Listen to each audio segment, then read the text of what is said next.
The audio playing behind me right now is the sound of the bittern, a bird with a very strange call that I hold dearly as an important part of one of my favorite places in the world.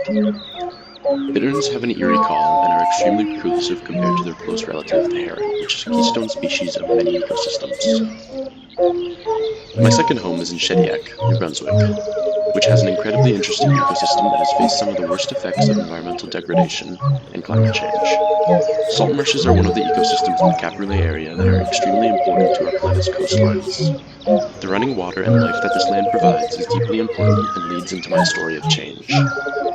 Land changes in New Brunswick salt marshes are affected by biotic factors such as the animals and plants that inhabit them, and abiotic factors such as rising sea levels, which I have noticed now mostly as I have grown up in the area. Bitterns have historically been spotted in the area, but as ecosystems shift, they are a great indicator of environmental change.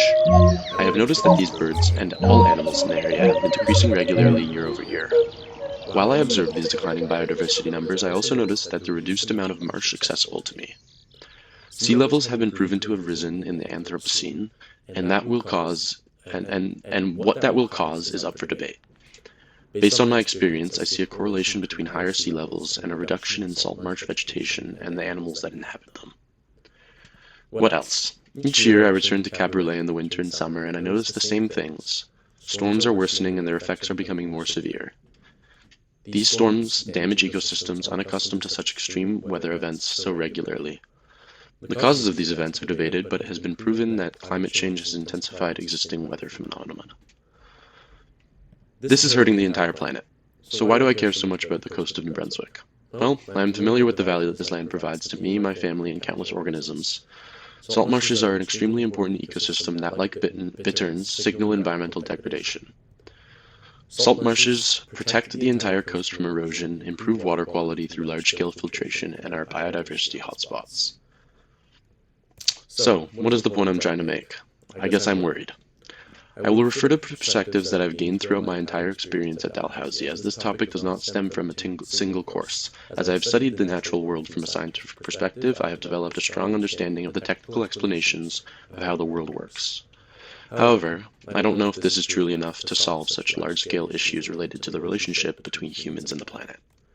So I call on the techniques taught throughout my degree, including this course, of two-eyed seeing, or eduap du muk, which is important for my relationship with the area as a single entity, along with the people, animals, and plants that inhabit this beautiful place. Moving away from a strictly scientific and logical approach to problem solving is how I likely will use my learning. Experiencing the world holistically has helped me appreciate my environment more than simply viewing it as something to be fixed. Humans will do what they please until they maybe will destroy our natural world, and I don't see this stopping anytime soon. Environmental science has taught me that. The problems we face today are extreme and likely unsolvable. But each of us can do what we can to treat the planet the way we wish it would be treated by everyone else.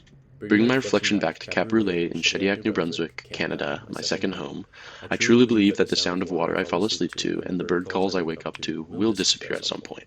But for now, each of us can do our best to protect our land and advocate for others to join us.